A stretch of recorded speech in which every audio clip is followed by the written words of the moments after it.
walk around. So often with us, most of the time, we sell across Canada and now the USA. So let's say you picked up your bike from here, we delivered it, you forgot some of the features. So I just want to go through your bike. So I want to start with the remote, okay? You get 2 keys, 2 remotes, and they work like a car. You've got a lock and an unlock. So when you lock your bike, it sets the alarm. Please remember to do this, okay?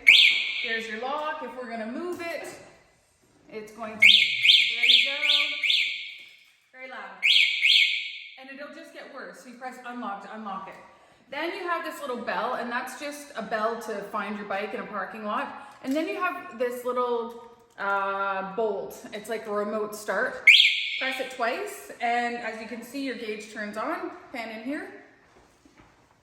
So you're on. So if you want to turn your bike off when you've got it on remote, press the unlock button. Now it's turned off. That's enough beeping for now. I'm gonna tell you where the serial number is, and I want you to make note of your serial number. I think that you should, number 1, keep a copy of your invoice with your bike, and you can put it under the seat. You can just tape it under there. You might need it, you just never know. It's good to keep it with you, but the serial number is here. So if you can kind of come in here, it's a 9-digit number. So you want to make note of that. We don't put it on the bill of sale. We don't need it for any reason, but you certainly do if it's stolen. Okay, so now the charging port. So the charging port on the Zone is on the left side. So I'll get you to come over here. And it's right here. That's your charging port, okay? So you can plug it into the wall first and then charge it to your bike. Then the charger itself is going to turn red. When it's red, it's charging, okay? So now, in terms of the bike itself, we're gonna turn it on. And I love the fact that an Emmo Zone has your voltmeter. I've got my phone going off. The voltmeter. This is one of the only accurate things on your bike. Your speedo is not necessarily going to be accurate if you test it with a GPS. This is your max voltage on a 72 volt system, 84.5. When you get down to about 68, it is time to charge, because you've only got like the 5 bars there, so it's not really accurate. I also count kilometers. So if you've got a 50 amp battery, you should get between 80 and 100. So as I'm riding, I just make note of where I started after I charge it full, and I count kilometers. Anyways, so the bike itself, it has all the features of a motorcycle. So we've got your lights. So our lights are off. These are daylight running, and these are on. Do you want to show the front of the bike to see what that looks like? So off, daylight on, and then you have high beam, low beam. Correct. Yeah. And then you've got this yellow, which is a flasher. And I'll show you this, come back here. You've got this little yellow here, that's a flasher. Oh. So why would you use that? You use that like if you're turning to left and you want to get somebody's attention. So that's what that is, so lights. Awesome feature, you have cruise control, okay? Hazards. And you've got your high, medium, and low. So low, I think, is about 25 kilometers, 32, and then that's gonna be higher. Okay, so 3 speed.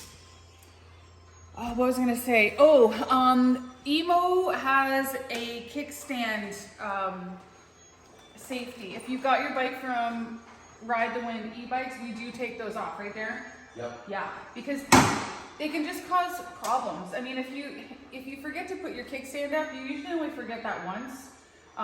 Sure, it's a nice safety feature, but like I said, we've just found that they cause more issues because you have no throttle and what's going on. Well, your kickstand sensor is got dirt in it or it's disconnected. Just pain in the ass. So, also with your bike, when you're done, turn it off before you get off. I know it sounds simple, but I really can't tell you how important that is because you forget it's electric. So you have adjustable levers. Okay, you have your brake. You should never have to replace brake reservoir. That's another video about maintenance over the time. Let's go over your radio. So we turn the bike on, and we've got a radio over here. So press it once, to turn it on. Bluetooth device is ready to pair. Press it again, you've got your radio. And then to set your radio stations in your area, press and hold the play button. And when it's flashing, it's going through all the stations right now. It's gonna collect those. So that's gonna take a few minutes there. I need to press another pause, thank you.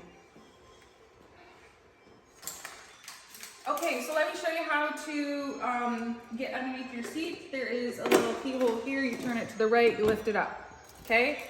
This is super important. This is where your breaker is. This is your radio box, and this is your breaker. This is a wear item. You will find that this will get weak, and then your breaker keeps popping. You also need to check your connections. This is the one part of your bike that is just screwed in. This is such a great spot for this, but you can see there's still holes. This is still gonna get exposed to weather. This is where I think that you should put a copy of your invoice. And then putting this thing back on, you just put the teeth, you line it up there, and you should just open that up and then put that in. Good. That's pretty much it for the walk around. We'll do other videos to address other things like tire wobble, all that other stuff. That's why you watch my YouTube channel. So if you bought from Ride to Win, which I hope you did, thank you very much. And oh yeah, and we all know that these go about 80 now, right? Off-road. So this is, there doesn't really get much better than an Emmo zone. It's not gonna take off quite as fast as another bike like the Talio, but I do really love this bike. It is hands down, very, very, very little issues. And if you order it in the crate, it literally comes all assembled. You just have to put the plate, the pedals, and the handlebars and this on. It's awesome. Anyways, I ramble. Thanks for watching.